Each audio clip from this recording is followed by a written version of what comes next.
صرف 1500 مرتبه دا وظیفه وکړه، روزي به د دې وظیفې په برکت سره دومره پراخه شي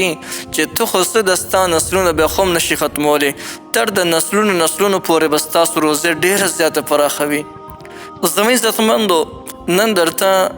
د یا رزاقو یو داسې زبردست وظیفه درته ښیم او زبردسته طریقې درته ښیم. کله هم چې تاسو په دې طریقې سره د یا رزاقو وظیفه شروع وکړئ، د دې وظیفې په برکت باندې به د رب العالمین روزي به داسې پراخه شي چې د ستا په وهم ګمان کې به هم نه تېرېږي او داسې ډېره به پراخه شي، داسې هم نه ده چې وختي طور سره به پراخه شي، بلکې د ستا نسلونه به ته هم د دې روزۍ نه پیدې اخلي. یعنې د دې وظیفې په برکت باندې به د رب العالمین ډېر انتخایي مالداره کړي او د هغې د وجې نه به د ستا روزي انتخایي پراخه شي. او یا که ته مالداره نشي، څه داسې ذریعه د رزق به دې پیدا شي چې همیش دپاره به د ستا روزي پراخه وي، خلکو ته به په ورکولو باندې مجبوره شي،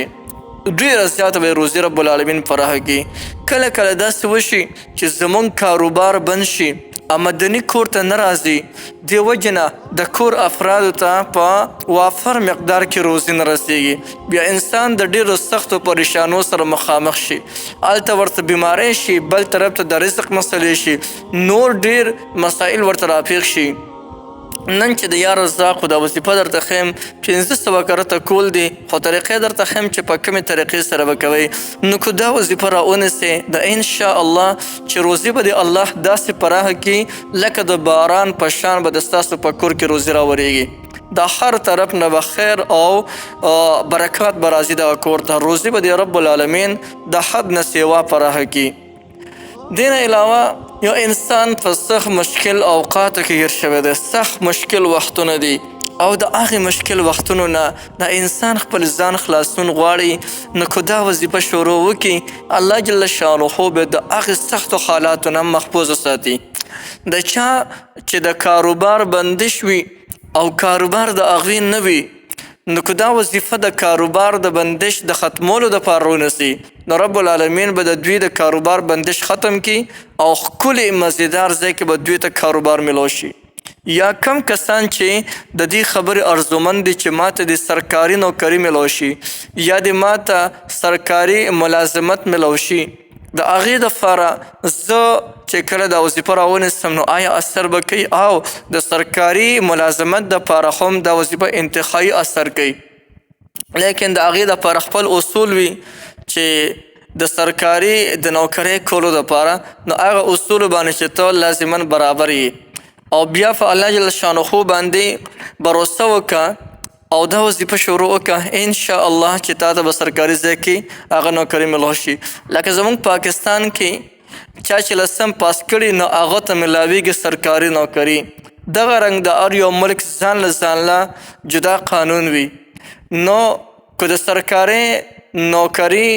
هغه غواړي نو انشاءالله چې تا ته به هغه هم میلاو شي. دې نه علاوه چې د څه مقصد دپاره د هم دا وظیفه راونیوه، انشاءالله چې هغه مقصد کې به دی رب العالمین زر تر زره کامیاب کړي. بالخصوص د رزق د پراخۍ دپاره په دې وظیفې کې رب العالمین یو ډېر لوی پاور ایښودلی. راځئ محترمو، د وظیفې کولو طریقه درته ښیم چې دا وظیفه به موږ څنګه کوو او په کومې طریقې سره به کوو چې د دې په برکت سره رب العالمین زموږ روزي پراخه کړي. راځئ د وظیفې کولو طریقه انتهایي اسانه ده.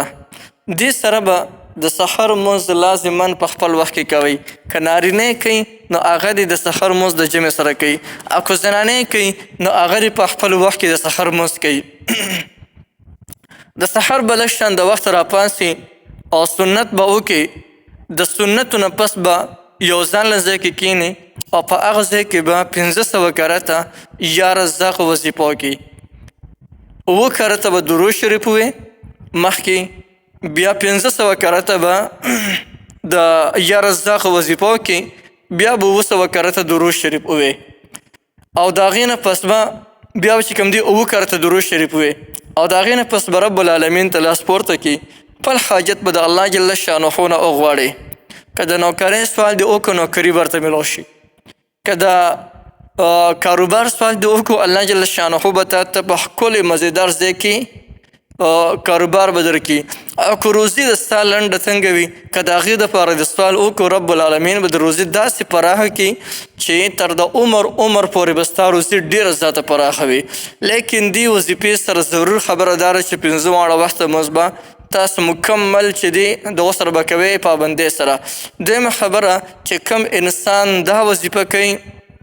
نو هغه به د مخلوق نه تمه نه کوي بلکې هغه به صرف او صرف د دغه نه الله جل جلاله نه به تمه کوي. کم کسان چې د مخلوق نه تمه کوي رب العالمین هغوی چې دی مخلوقاتو ته سپاري او کم کسان چې د الله جل شانه نه تمه کوي نو الله جل شانه په خپله د هغې سره امداد کوي.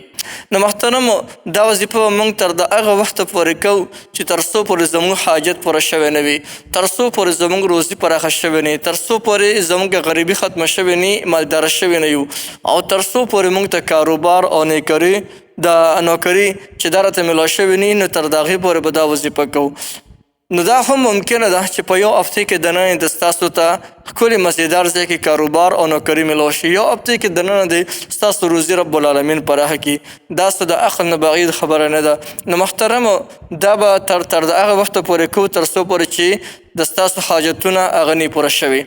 نو یو ډېره زبردسته او ډېره زیاته مفیده وظیفه هم درته وښوله. بالکل دا وظیفه تاسو کولی شئ. د دې وظیفې درته مکمل اجازت دی، هر څوک د دې وظیفې نه مکمل فایده اخیستلی شي.